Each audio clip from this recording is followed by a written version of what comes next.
ছড়ি থেকে হটাই নেব। পুরাতন পদ্ধতিতে আমরা এটাকে পাকাবো, যদিও ফুল ম্যাচিউরড কলা। আপনারা এর আগে ভিডিও দিয়েছিলাম, আপনারা আমাকে বলতেছিলেন যে ভাই কলা বিক্রি করবেন না, ভাই কলা খাওয়ার জন্য, বিক্রির জন্য না। আমার বাসায় আমার ছেলে মেয়ে প্রচুর পরিমাণে কলা খায়, বাসায় সবাই খায়। দেশি কলা বাজারে কিনতে পাওয়া যায়, কিন্তু প্রচুর দাম। সামর্থ্যগুলো অনেক কঠিন। আসলে ব্যাপারটা হচ্ছে যে আমার কৃষি ব্যাপারটা খুব ভালো লাগে, এই জন্য আমার এটা সব নিয়ে ব্যস্ত থাকি। বাড়িতে বিভিন্ন রকমের ফল থাকবে, বিভিন্ন রকমের সবজি থাকবে, কিন্তু আসলে জায়গার একটা মোটামুটি সংকট আছে, সবজি লাগানোর মতো জায়গা না। তাও চেষ্টা করি কুমড়া, তারপরে হচ্ছে মিষ্টি কুমড়া, লাউ, মরিচ, এগুলো বাসায় ছাদে লাগানোর জন্য, বা আমার যে জায়গাটা দেখা সেই জায়গায় এগুলো পরে আবার কাটতে হবে।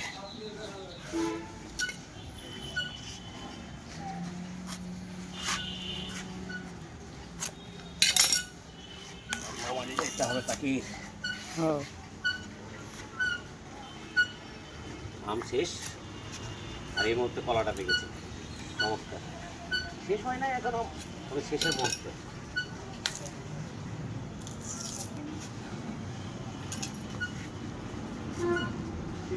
তারপরে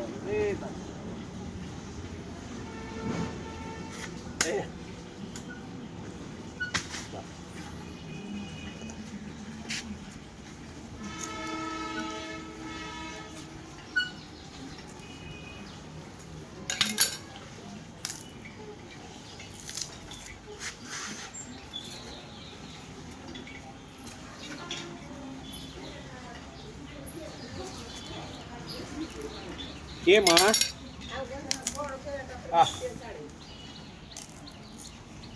এটা ভেঙে গেল, এটা ভেঙে গেল।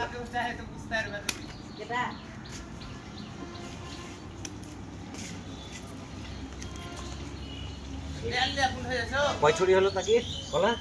1 2 4 6 7 8টা। 8টা ঠিকঠাক করলে তো? 8টা তো না, 1 2 3 4 5 6 7 8 9 10টা। কিভাবে তুই করলে? তাহলে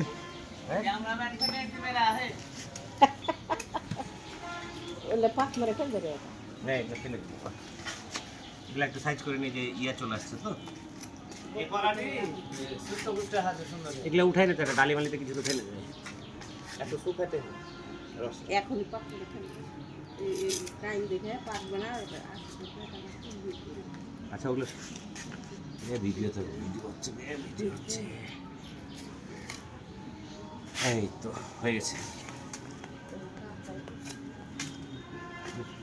দূরে ফেলো এগুলো, সরি।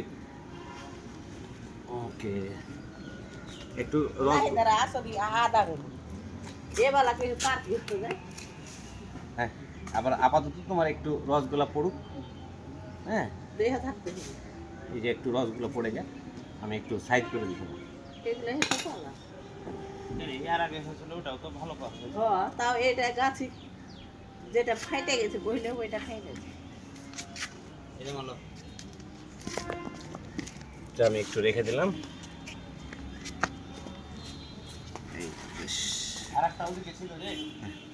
একটু থাকুক এখানে, এখন গোসল টোসল করে উঠে নাও।